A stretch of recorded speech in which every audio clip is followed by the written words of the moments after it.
They were on the same side when it came to Brexit, but Boris Johnson and Nigel Farage have clashed, you could say that again, in a row over Russia's invasion of Ukraine. Well, this follows the claim from the Reform UK leader that the West and NATO provoked Putin, saying he does not support Putin, but if you poke the Russian bear with a stick, don't be surprised if he responds. Well, Boris Johnson categorically disagreed with him, tweeting that his comments were nauseating, ahistorical drivel and more Kremlin propaganda. This is strong stuff all over social media. Well, even the Ministry of Defence has now released a video claiming that NATO has worked for peace, security and freedom for 75 years, while Russia is aggressive. Yes, this does seem to be growing in momentum. But does Nigel Farage have a bit of a point? Joining us now to debate this is strategic forecaster Rear Admiral Dr. Chris Parry, who thinks Nigel Farage is wrong, and the journalist and broadcaster David Atherton, who agrees Russia was provoked. OK, let's start with you, Rear Admiral. Chris, thank you very much indeed. Why is Nigel Farage so wrong, and was it right that Boris Johnson, came in there calling him a Putin apologist? Well, I think there's a confusion of facts and fiction here. I get what Nigel Farage is trying to say, but for once I think his much vaunted communication skills have let him down. I think it's fair enough to say that if you put something in front of a paranoid dictator like Putin, he's going to respond to it. But he didn't need any excuses from Nigel Farage to invade Ukraine. Russia has long wanted to dominate the Black Sea and the Baltic Sea. There are oil and gas resources in Ukraine, vast agricultural resources. There's 41 million people that the Russians want to absorb into Russia. He doesn't need an excuse. And I doubt if Vladimir Putin has even noticed that Nigel has said this. Well, let's throw that over to David Atherton. I mean, Putin's been grabbing territory since he became president of Russia. He first invaded Georgia, then took Crimea, and then this full-scale invasion of Ukraine as well. Does he really need any sort of excuse from the West at all? Well, of course he does. No, just because you criticise NATO and the EU does not make you a pro-Putin supporter. I just find all this confected faux outrage, I find it quite gut-wrenching. And really, this really has to stop. No one likes Putin. I consider him to be an evil, vile man. And Putin probably, it was just the excuse that he needed. If I can give you an analogy from the 1962 Cuban Missile Crisis, where the Soviet Union put stationed nuclear warheads in Cuba at the time, and it was robustly repulsed by John F. Kennedy, and we nearly were on the verge of a nuclear war. Now, can you imagine in 1962 if Ireland had turned around and said, "Oh, we're thinking of joining the Warsaw Pact"? How do you think Britain would have reacted to that? I don't think Britain would have invaded. Well, I think we might have done. If you look at the Eastern Rebellion in April 1916, we brutally put that down. We were 3 months away from the Somme offensive. So I'm sorry, if Russia, or Soviet Union, I should say, could have had a base in Ireland to undermine Britain, I'm sure Britain would have been provoked and would have had a very strong reaction to it. Is it different, though, because Nigel Farage has said in the past that he admires Vladimir Putin? Does that change it at all for you, David? Well, there's admiration. And you call it admiration. I'd probably call it respect.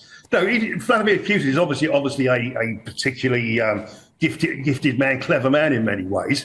But, I'm sorry, you can still admire something, but still see them as being a nasty person, which I do, and I'm sure Nigel Farage does as well. OK, let's throw this back to Rear Admiral Chris Parry. Chris, what do you make of the Cuban Missile Crisis analogy here? Well, it's a different time. Look, I respect David. He does a lot of very good work. I see him on social media quite a lot. But I do reject the analogy because the Russians do have a base in Ireland even now. It's the biggest Russian embassy in Europe, and it's far bigger than it needs to be. And we're not obviously taking action. And of course, in 1916, Ireland was part of the United Kingdom, so it was a rebellion, not a foreign sort of country. Now, look, the point is that Vladimir Putin has invaded a sovereign country on the pretext, as the apologists would say, that it brings NATO closer to his country. Well, does that mean he's going to invade Finland next month because Finland joined NATO because of the Russian threat that they perceive to the east? The fact of life is NATO is a political military alliance. It's a defensive alliance. And people join because they're afraid of Russia. It's as simple as that. If Russia doesn't want to be provoked by the expansion of NATO, it needs to stop its aggressive posturing, its invasions of foreign countries, and its destabilisation of our societies through criminal activities and weaponised migration. I mean, David, if all of our leaders held the same position as Nigel Farage, would that not weaken us? Would that not weaken us? Is it not essential that the West shows a united front? Well, surely, 2 points to come back on that one. Surely facts should be discussed. And it's not the first time that Nigel Farage has said this. He said it in the European Parliament in 2014. He also said it during the Brexit debate of 2016. Why the false outrage now? As I say, I think this is particularly confected, and it's pretty disgraceful. Just because he's doing so well in the polls. Oh, yes, go ahead, Rear Admiral.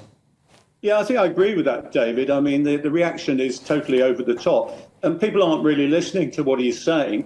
The fact of life is he's not supporting Putin. He's not actually justifying Putin's actions. He's simply saying that this person has been provoked. It's like saying, I walked up to a lunatic in the street, and the very fact of me walking past him provoked him. We have to understand that anything will provoke Putin at the moment because he's on a policy of aggressive expansionism. Yeah, sure. You could have said the same about Hitler in the 1930s. The fact that we mobilized perhaps in 1938 in response to the invasion of Czechoslovakia, of course it provoked Hitler, but it didn't mean that we provoked him into invading Poland. He wanted to do that anyway.